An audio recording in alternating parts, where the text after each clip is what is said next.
So hello mga Kulinshop, isang magandang tanghali po sa ating lahat. Pupunta kami ngayon sa Centennial Road sa Seika Auto Shop.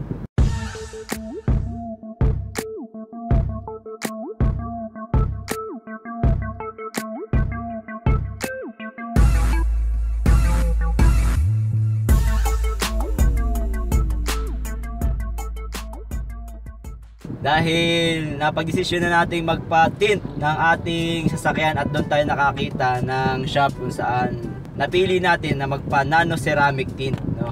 So meron tayong mga nakikita na X Films, Kirena, Tokyo Films, Solrex. Ang napili ko kasi is yung Lux Films, no? At nakita ko naman kasi merong discount.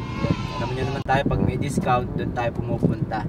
At yung nagustuhan ko kasi sa kanya is yung 12 years warranty. Medyo matagal-tagal yung warranty niya compared dun sa ibang mga tint. So mapapansin nyo kasi guys, walang tint yung sasakyan natin.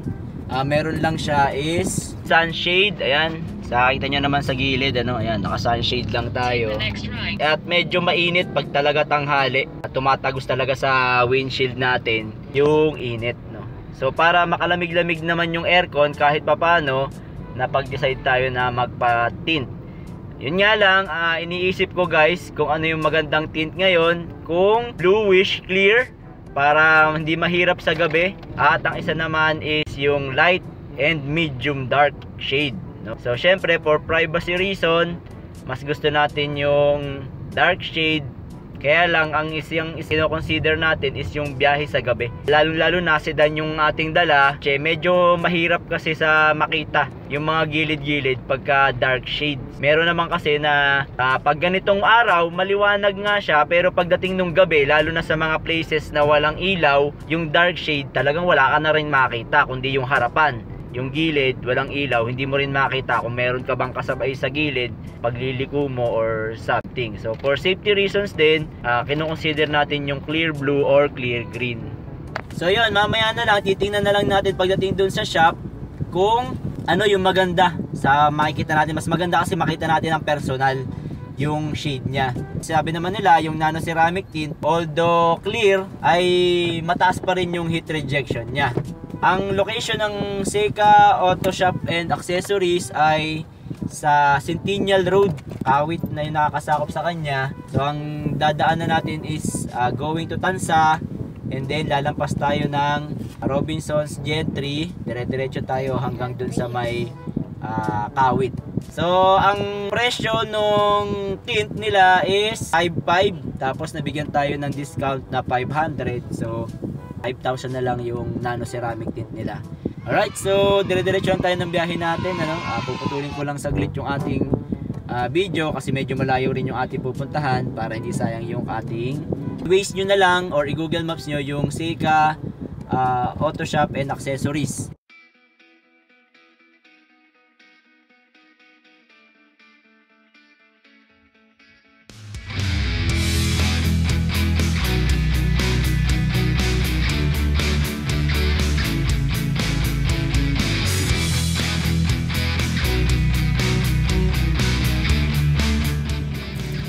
Traffic lang guys kasi nga yung ginagawang flyover dito, no? Yung extension ng Daang Hari. So ayun na siya guys, so makikita nyo na ito, Seika. Destination is on the left. Destination is on the left.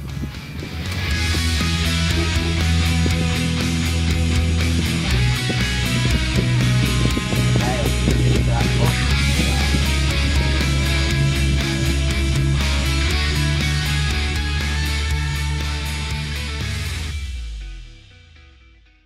So guys, nandito na kami sa Seika Auto Shop and Accessories, ano? Tagal naming namili guys. Kasi ito yung kanilang, hindi ko alam kung makikita, nagre-reflect yan. Dito kasi yung kanilang light dark, medium dark, and then dark. So ang iniisip ko kasi pagka dark na, talagang medyo mahihirapan tayong mag-drive, no? Ito yung medyo clear lang, tapos may heat rejection para hindi masyado mainit sa loob. Pag-desisyon na namin is yung light sa harap, then medium na paikot. Ayan. So parang may shade lang siya para hindi ako mahirapan mag-drive sa gabi. O, nung unang gusto natin makita is yung greenish. Kaya lang pag greenish all around, talagang wala kang privacy kasi makikita ka talaga. Ito yung greenish. Hindi ko alam kung kita nyo rin yung greenish. Yan. Then meron silang bluish. Ayan, yung medyo bluish nakita. Pero ayaw ni Mrs. Then yung kanilang clear blue. Sa labas, so ayan naman siya ngayon. Super medium. Ganyan siya malinaw. And then yung light. So makikita nyo, maliwanag talaga sa labas. Pero inisip ko kasi yung sa panggabi. Kaya si Mrs. na yun namili. Light sa windshield. Then super medium paikot. So guys, yung Seika Auto Parts and Accessories. Ayan o, car accessories and tints. Ayan. Along Centennial Road lang sila, no? Ito yung papunta ng Gentry.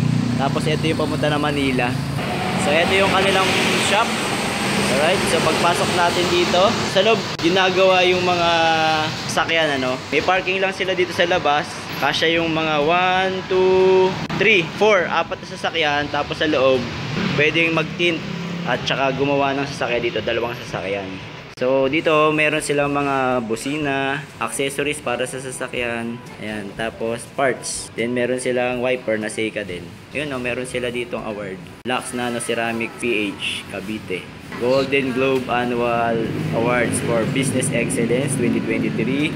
Then meron silang mga dashcam and car alarms. Ayan, Cobra, fog lamps. So may Euro plates. Then sa shop nila aircon. So, kung maghihintay kayo guys, habang ginagawa yung sasakyan nyo is hindi mainit. So yung isang tint na taga-tint nila si Kuya Man. Ito naman si Kuya. Ayan, shoutout kay Kuya Chris. Sama natin siya sa vlog natin. So meron silang lounge for the customers, no. So inquire lang kayo guys dito sa kanila kung meron kayong kailangan.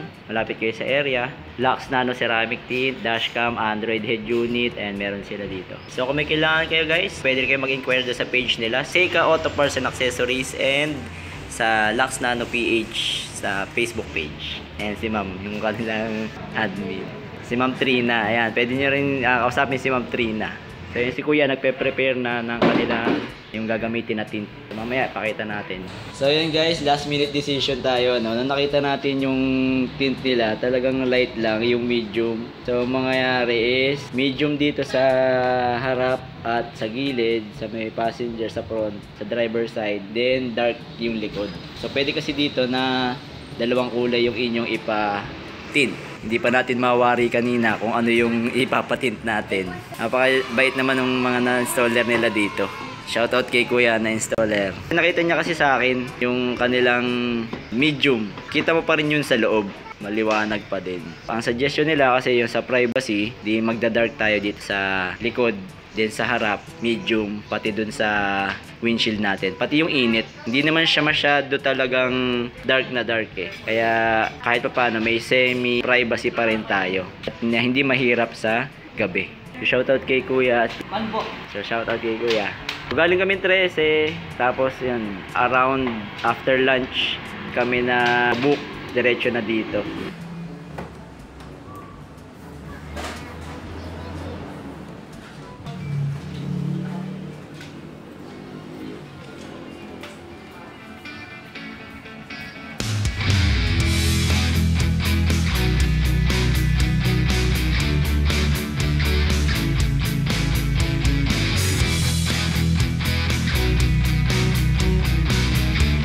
So guys, ito yung pinagkaiba ng medium dark sa dark.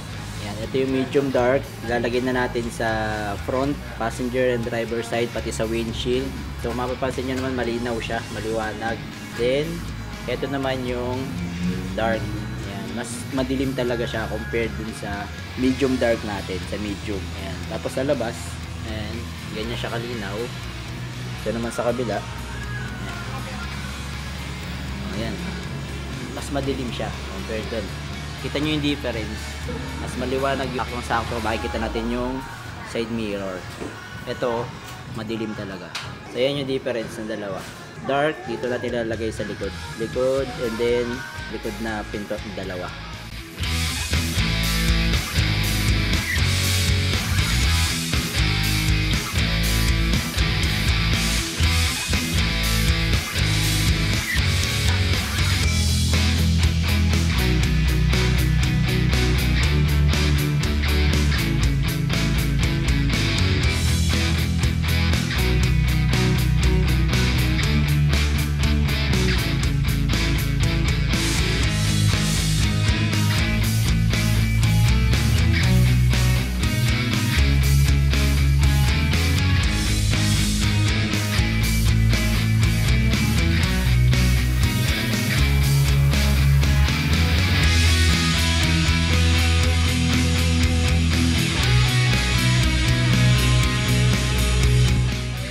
nakikita nyo yung harap natin, ano, malinaw. So prepare ko talaga yung ganito lang dahil parang wala lang siyang tint. Pero sa loob, pag tinignan mo siya galing sa labas, medyo aninag ka naman pero merong blur yun ng konti, no? Para sa gabi, hindi ka mahirapan talaga mag-drive. Kita-kita mo talaga. Pati sa gilid. Sa gilid, yung sa side mirror. Minsan kasi, nakikita natin yung side mirror pero yung nasa likod natin hindi natin nakikita kasi nagre-reflect yung black dun sa side mirror natin, ano. So ayan, kitang-kita nyo naman na malinaw na malinaw. Pero yung sa likod guys, mapapansin nyo mas darker siya compared dito sa nasa front natin. Mas darker yan kaysa dito.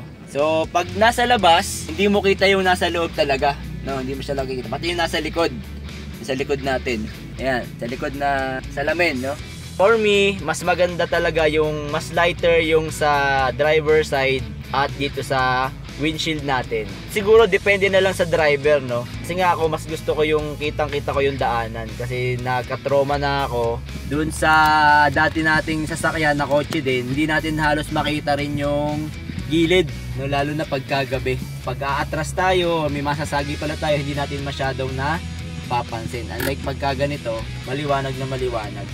So maraming salamat sa Lux Nano Ceramic Tint by Sika Car Parts and Accessories. So, gusto niyo magpakabit ng ganitong type ng tint, inquire lang kayo sa page nila or punta kayo dun sa shop nila.